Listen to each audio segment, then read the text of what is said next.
A'udzu billahi minasyaitonir rajim. Bismillahirrahmanirrahim. Assalamualaikum warahmatullahi wabarakatuh. Alhamdulillahirabbil alamin wassalatu wassalamu ala asyrafil anbiya'i wal mursalin wa ala alihi wa sahbihi ajmain. Rabbi shrah li sadri wa yassir li amri wahlul 'uqdatam min lisani yafqahu qawli. Amma ba'd. Alhamdulillah, syukur pada Allah Subhanahu wa taala yang masih lagi mengizinkan kita untuk terus berada di dalam bulan Ramadan ini. Mudah-mudahan dengan baki kehidupan yang ada, khususnya dalam kita uh, berada dalam bulan Ramadan ini, Allah Taala memberikan kemudahan ataupun merezekikan kepada kita untuk sama-sama beribadah dalam bulan Ramadan ini. Khususnya di dalam program Tadabbur Al-Quran edisi Ramadan, kita sudah masuk pada edisi ataupun siri ke-11. InsyaAllah pada hari ini kita akan sama-sama tadabbur pada surah Yunus ayat 57 dan 58 insyaAllah. Sebagaimana firman Allah Subhanahu wa taala, A'udzu billahi minasyaitonir rajim. يا أيها الناس قد جاءتكم موعظة من ربكم وشفاء لما في الصدور وهدى ورحمة للمؤمنين قل بفضل الله وبرحمته فبذلك فليفرحوا هو خير مما يجمعون. Sadaqallahul azim. Maksudnya, wahai manusia, sesungguhnya telah datang kepadamu pelajaran dari Tuhanmu dan penyembuh bagi penyakit-penyakit yang berada dalam dada, dan petunjuk serta rahmat bagi orang-orang yang beriman. Katakanlah, dengan kurniaan Allah dan rahmatnya, hendaklah dengan itu mereka bergembira. Kurniaan Allah dan rahmatnya itu adalah lebih baik dari apa yang mereka kumpulkan. Muslimin muslimat yang dirahmati Allah, lagi dikasihi Nabi SAW. Jadi pada kali ini kita akan sama-sama kongsikan satu bentuk ayat yang bagi saya ayat ini sangat lengkap untuk sama-sama kita tadabbur. Kenapa? Okey. Untuk kita memahami pada ayat ini, kita kena tengok sikit. Tengok sikit pada ayat sebelumnya, iaitu pada ayat ke-56. Okey, jadi sebab ayat tu pendek, saya tuliskan ayat tu untuk sama-sama kita kongsikan di sini. Baik, Allah Ta'ala berfirman, iaitu pada ayat ke-56 daripada surah Yunus, iaitu Huwa yuhyi wa yumit. Yuhyi wa yumit. Wa yumitu. Wa ilaihi turja'un. Wa ilaihi turja'un. Okey, ini pada ayat 56 Okey. Kalau boleh tolong rujuk pada teks ayat, takut saya ada tersilap. Huwa yuhyi wa yumit wa ilaihi turja'un. Baik. Dialah yang menghidupkan dan dialah yang mematikan, dan kepadanya lah kamu semua dikembalikan. Baik.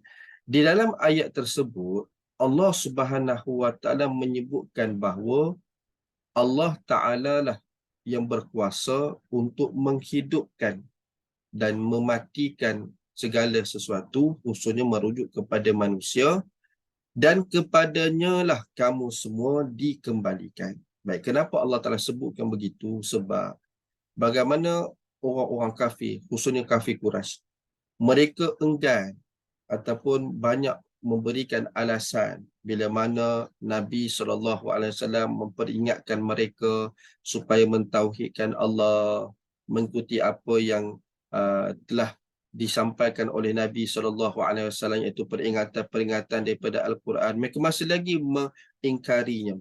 Jadi di dalam ayat ke-57 dan juga sambungannya pada ayat 58, bagaimana pada ayat ini Allah Ta'ala beri isyarat bahawa dia menghidupkan hati yang mati dengan Al-Quran.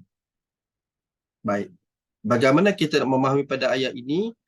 Saya bawakan pintu masuk kepada memahami ayat 57 dan 58 ini merujuk kepada ayat sebelumnya. Kerana pada ayat 56, Allah Ta'ala mengingatkan bahawa dialah yang berkuasa untuk menghidupkan dan mematikan. Dan kepada Allah lah kita dikembalikan. Jadi di dalam ayat tersebut, ia merujuk kepada fasa kehidupan kita. Hari ini kita berada di dalam kehidupan dunia. Dan kita akan sampai kepada satu tempoh masa, iaitu kita akan meninggalkan dunia ini.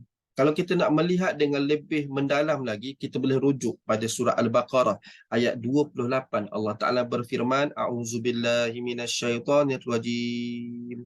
Kaifa takfuruna billahi wa kuntum amwatan fa'ahyakum summa yumitukum summa yuhyikum summa ilaihi turja'un. Baik, pada ayat tersebut sebenarnya Allah Ta'ala sebut secara direct kepada orang yang masih lagi mengingkari, masih lagi kufur kepada Allah. Kenapa kamu masih lagi kufur kepada Allah sedangkan kamu ni mula-mulanya tak ada, kemudian dihidupkan, kemudian kamu dimatikan dan kamu dihidupkan semula, dan kepada Allah Ta'ala lah kita semua dikembalikan.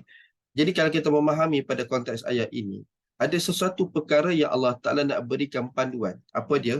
Baik, kita terus melihat kepada ayat 57 dan 58 ini, apakah panduan yang dimaksudkan. Pertama sekali suka untuk saya kongsikan mengenai apa? Mengenai konteks ayat. Bila kita faham konteks ayat, mudah untuk kita tadabbur. Okey, saya padam dulu yang atas ni ya. Kalau boleh buat, tolong buat catatan ya. Ada dua ayat yang saya kongsikan tadi. Pertama sekali, ayat sebelum, iaitu ayat 56 surah Yunus, dan juga kaitannya di dalam surah Al-Baqarah ayat 28. Nanti boleh cuba rujuk balik pada kedua ayat itu. Kalau boleh tolong catatkan. Okey, jom sama-sama kita perhatikan pada ayat. Pertama sekali ayat ini, sebelum ni kita pernah jumpa ayat yang lebih kurang samalah, iaitu ayat yang berbentuk seruan. Dan ayat ini adalah ayat yang berbentuk seruan. Ya ayuhan nas. Cuma sebelum ni kita jumpa ayat ya ayuhan lazina amanu. Okey. Jadi ayat ini Allah Ta'ala mulakan dengan ayat berbentuk seruan. Ya ayuha. Wahai an-nas, sekalian manusia. Baik. Jadi saya fokuskan kat sini ya. Ayat ni Allah Ta'ala tak sebut ya ayyuhallazina amanu. Jadi apa maksudnya? Ayat ni bersifat umum. Bukan hanya peringatan atau perseruan kepada orang beriman, tapi ia merangkumi orang beriman dengan tak beriman. Sedangkan orang kafir lah, semua sekali manusia. Apa yang dimasukkan kat sini? Allah Ta'ala berikan peringatan. Okey, lafaz qad kat sini, maksud dia sesungguhnya. Dia termasuk dalam kategori haraf taukid. Okay, maksud dia penegasan. Qad ni, maksud dia sama seperti inna, sesungguhnya. Jadi kat sini maknanya apa? Allah Ta'ala nak berikan peringatan dan juga penegasan. Apa dia yang ditegaskan itu? Ja'atkum mau'izatum min rabbikum. Okey, pertamanya ialah mengenai telah datang kepada kamu mau'izatum min rabbikum. Ini poin yang pertama. Okey. Tadi Allah Ta'ala seru kan kepada siapa? Kepada sekalian manusia. Kemudian dijelaskan sesungguhnya ja'atkum mau'izatum min rabbikum. Yang pertama sekali yang dihighlightkan apa benda yang datang itu, iaitu mau'izah, pengajaran atau pelajaran. Kemudian wa shifa'un lima fis sudur. Ini yang kedua. Syifa. Wa ni dan dia punya ataf dia. Yang keduanya ialah mengenai yang juga didatangkan itu ialah syifa. Yang ketiga, hudan. Apa maksud hudan? Hidayah, petunjuk. Dan yang keempat, rahmatun. rahmat. Apa yang dimaksudkan dengan rahmat? Okey.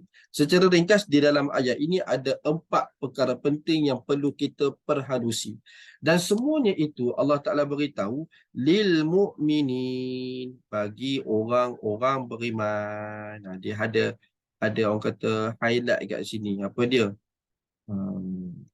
Mau'izah, syifa, hudan, rahmah ni memang Allah Ta'ala seru kepada sekalian manusia kan, tapi yang dapat manfaat hanyalah bagi orang beriman. Nanti kita tengok apa benda yang nak dimasukkan dengan 4 poin ini.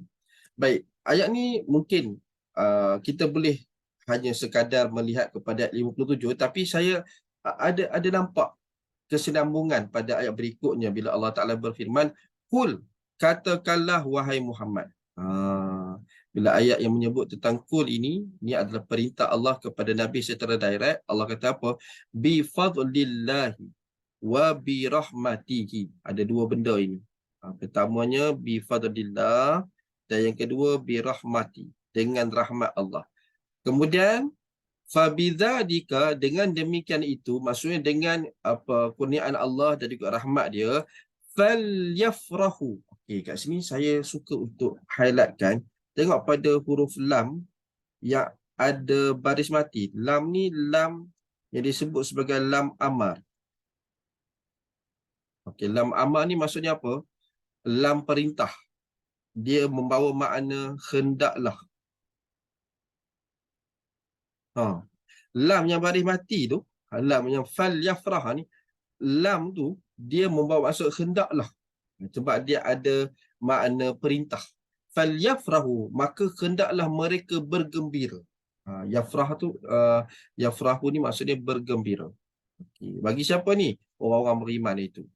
Huwa, huwa khairun mimma yajma'un. Okey, ada 2 benda yang akan diperjelaskan kat sini.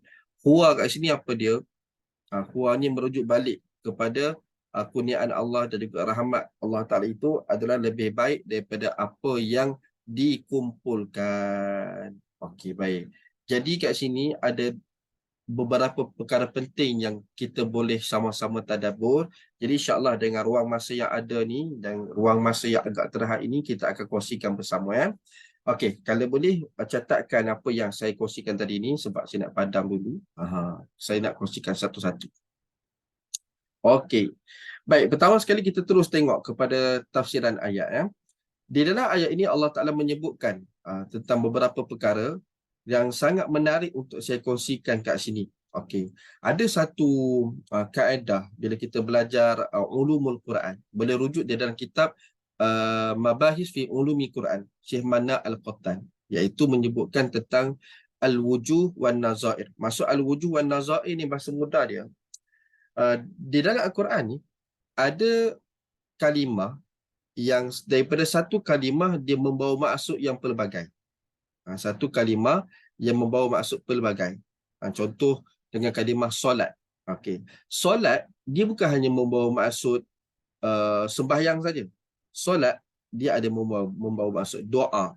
Solat dia ada membawa maksud selawat. Solat dia ada membawa maksud memohon keampunan. Jadi di dalam kaedah al-wujuh wan nazair menyebutkan ada kalimah-kalimah tertentu, dia ada satu kalimah tetapi dia membawa maksud yang pelbagai. Dan ada juga satu lagi keterangan, ada kepelbagaian lafaz membawa maksud yang sama. Itu disebutkan dalam ayat ni. Okey, mana? Baik, saya kongsikan. Kalau kita merujuk kepada penyebutan ayat kat sini, ya ayuhan nas qad ja'atkum mau'izatun mir rabbikum. Okey, saya highlightkan ya. Apakah yang dimaksudkan dengan mau'izah? Tak keluar pula. Apakah yang dimaksudkan dengan mau'izah? Dan apa yang dimaksudkan dengan syifa? Apa yang dimaksudkan dengan hudan? Dan apa yang dimaksudkan dengan rahmah? Keempat-empat ini merujuk kepada Al-Quran. Maksud dia apa? Ada kepelbagaian lafaz yang membawa maksud yang sama. Di dalam ayat ini, secara ringkasnya Allah Ta'ala nak beri isyarat kepada kita bahawa bila Allah Ta'ala beritahu ya hidup kita ni pasti berakhir, tetapi ada satu benda yang boleh mati sebelum kita mati. Namanya hati. Sebelum kita mati, saya buatlah batu nisan kat sini. Sebelum kita mati ni, ada satu benda yang boleh mati, iaitu hati. Sebab kita maklum apa yang dijelaskan oleh para ulama berdasarkan dalam Al-Quran, hati manusia ni dia ada 3 kategori. Ada qalbun salim, ada qalbun marid, ada qalbun mayyit. Hati yang bersih, hati yang sejahtera, hati yang sakit, hati yang mati. Jadi kalau hati yang mati itu miliknya orang kafir. Jadi Allah Subhanahu Wa Taala menyebutkan pada ayat 57 ini, iaitu bahawa Al-Quran dapat menghidupkan hati manusia yang mati. Hati manusia yang sakit. Jadi bagaimana caranya? Di dalam ayat ini saja ada 4. Mau'izah, 2 syifa, 3 hudan, dan 4 rahmah. Okey, itu secara ringkas. Boleh dapat kat sini? Cuma ada satu bentuk peringatan. Bila kita mempelajari bahasa Arab, kalimah ja'a ni dia asal dia kalimah ja'a. Dalam bahasa Arab, selain daripada ja'a, kita juga boleh menggunakan lafaz ata. Kedua-duanya membawa maksud yang sama, iaitu datang. Maksud dia datang. Tetapi ada perbezaan. Apa yang beza dia? Memang maksud dia datang, tapi bezanya apa? Ja'a ini merujuk kepada sesuatu yang datang itu dengan susah payah. Atta tu dengan makna yang senang. Jadi susah payahnya nak cerita dia, memang susah Al-Quran itu untuk sampai kepada manusia. Hanya bagi siapa saja yang dapat mau'izah, syifa, hudan, rahmah ni Allah highlightkan. Lil mu'minin. Sedangkan kali ikutkan perintah kepada siapa? Semua manusia. Tapi yang hanya boleh ambil faedah daripada Quran tu, ambil pengajarannya, mau'izahnya, yang boleh jadikan sebagai syifa, ini penyembuh kepada segala penyakit-penyakit yang ada dalam hati, kemudian yang menjadi panduan kehidupan, dan juga memberikan rahmah dengan maksud kenikmatan, itu hanya bagi orang-orang yang beriman. Subhanallah. Jadi ini perkara penting yang boleh sama-sama kita highlightkan. Jadi kalau kita tengok, apakah yang dimaksudkan dengan mau'izah kat sini? Baik, saya merujuk kepada beberapa kitab tafsir. Baik, dalam kitab tafsir An-Nazm Ad-Durar, dalam kitab tafsir Ibnu Katsir, dan juga di dalam kitab Al-Muyassar fi Gharib Al-Quran. Yang dimaksudkan dengan mau'izah dekat sini ialah segala apa yang datang daripada Al-Quran itu sebagai pelajaran atau pengajaran daripada Allah Subhanahu Wa Ta'ala yang mampu untuk apa? Menjadi pencegah kepada perkara-perkara keji. Dengan erti kata lain, bila mana kita mempelajari Al-Quran, maka di sana ada panduan. Baik, contoh begini. Ada ayat-ayat yang tertentu yang mana ayat itu memberikan kepada kita rasa takut. Kalau kita melakukan sesuatu yang dilarang oleh Allah Subhanahu Wa Ta'ala, kita takut sebab apa? Sebab Allah Ta'ala beritahu kalau buat ini akibat dia sekian. Jadi itu yang dimaksudkan dengan mau'izah. Okey, dapat situ. Kemudian poin yang kedua ialah mengenai syifa'ul lima fi sudur. Apa yang dimaksudkan dengan syifa'ul lima fi sudur? Iaitu penawar atau penyembuh kepada penyakit. Penyakit yang ada di dalam dada. Di dalam hati ni apa dia? Penyakit keraguan, penyakit dan juga kerosakan akidah, penyakit nifak, penyakit kufuran. Semua itu. Semua penyakit-penyakit itu boleh diatasi, boleh diubati, disembuhkan dengan Al-Quran.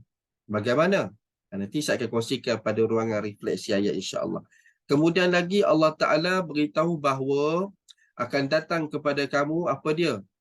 Hudan. Ada bentuk hudan ini, petunjuk yang dimaksudkan ialah petunjuk yang menunjukkan kebenaran. Bahasa mudahnya, orang yang belajar Quran ni, dia akan sentiasa diberikan bimbingan, panduan. Dia boleh bezakan antara hak dan batil. Kalau benda ni adalah benda yang batil, maka dia akan jauhkan diri daripada perbuatan tersebut. Kemudian yang selanjutnya iaitu rahmah. Apa yang dimaksudkan rahmah? Rahmah dekat sini dalam maksud yang luas, yang umum. Jadi ditafsirkan dengan makna nikmat bagi yang memerlukan. Jadi bila sebut nikmat ni pelbagai lah. Sebab rahmat Allah ni kalau kita terjemah dengan makna kasih sayang. Dan kasih sayangnya Allah Ta'ala dia ada dua. Sama ada dalam bentuk Rahman ataupun Rahim. Kalau dalam bentuk Rahman, ia merangkumi sekalian makhluk. Tak kisahlah yang beriman ataupun yang tidak. Tetapi kalau sebut Rahim, itu kasih sayang Allah khusus bagi orang-orang beriman. Kemudian di antara perkataan yang perlu untuk kita fahami juga ialah merujuk kepada perkataan bifadlillah wa birahmatih. Okey, merujuk kepada ayat berikutnya. Allah Ta'ala peringatkan, kul, katakanlah wahai Muhammad. Di sini ada perintah. Supaya apa? Supaya Nabi beritahu kepada sekalian manusia bahawa bifadlillah, satunya apakah yang dimasukkan dengan fadlillah, dan kedua apa yang dimasukkan dengan rahmah. Jadi di dalam ayat ini ataupun dalam tafsiran ayat ini menjelaskan kepada kita bifadlillah dengan makna kurniaan iman dan Islam. Subhanallah. Jadi bila Allah Ta'ala sebut kurnia, maksudnya apa? Allah boleh bagi, Allah boleh ambil balik. Jadi selagi mana ada nikmat iman dan Islam, tolonglah jaga elok-elok. Tolonglah jaga elok-elok. Jangan sesekali kita merugikan diri. Sebab bukan senang tahu nak dapat iman dan Islam ni. Kita, minta maaf sebutlah, kita sebagai orang Melayu ini, khususnya di Malaysia ni, memang dalam pelemagan itu satu bentuk advantage lah, sepatutnya kita lebih mudah untuk mempelajari Islam. Ala kulihan, tak kisahlah siapa-siapa pun kita.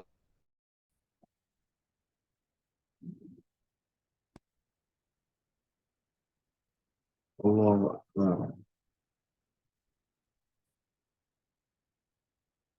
Sekejap dia terkeluar. Boleh nampak tak?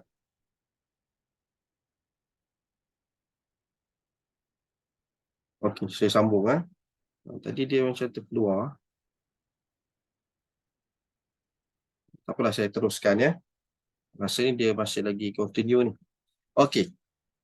Maksudnya iman dan juga Islam yang ada pada diri kita hari ini perlu untuk kita sama-sama manfaatkan dengan sebaik mungkin. Kita takut yang mana bila iman itu gugur, maka tidak ada nilai sikit pun pada keislaman kita. Dan juga apa makna birahmatih disebutkan sini? Disebutkan dalam kitab tafsir bahawa penurunan Al-Quran. Maksudnya dia birahmati ialah dengan turunnya Quran itu membawa rahmat. Dan akhir sekali pada penutup ayat ni Allah Ta'ala sebut apa? Falyafrahu, maka hendaklah mereka yang dimaksudkan sini ialah orang-orang beriman. Hendaklah mereka ini bergembira. Huwa khairum mimma yajma'un. Kurniaan Allah iaitu nikmat iman dan Islam dan juga turunnya Al-Quran itu lebih baik. Khairun, ianya adalah lebih baik. Itu yang dimaksudkan.